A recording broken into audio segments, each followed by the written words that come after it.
Tushda pishloq ko'rishning ta'birlari.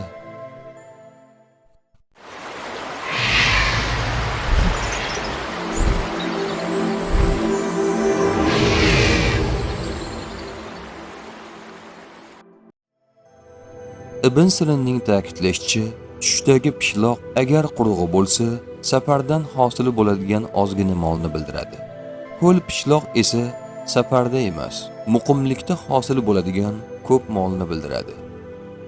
Jobir Mag'ribiyning aytishicha, ho'l pishloq osonlik bilan qo'lga kiradigan mol-u ne'matni bildiradi. Quruq pishloq esa ozgina foyda beradigan safar molini bildiradi.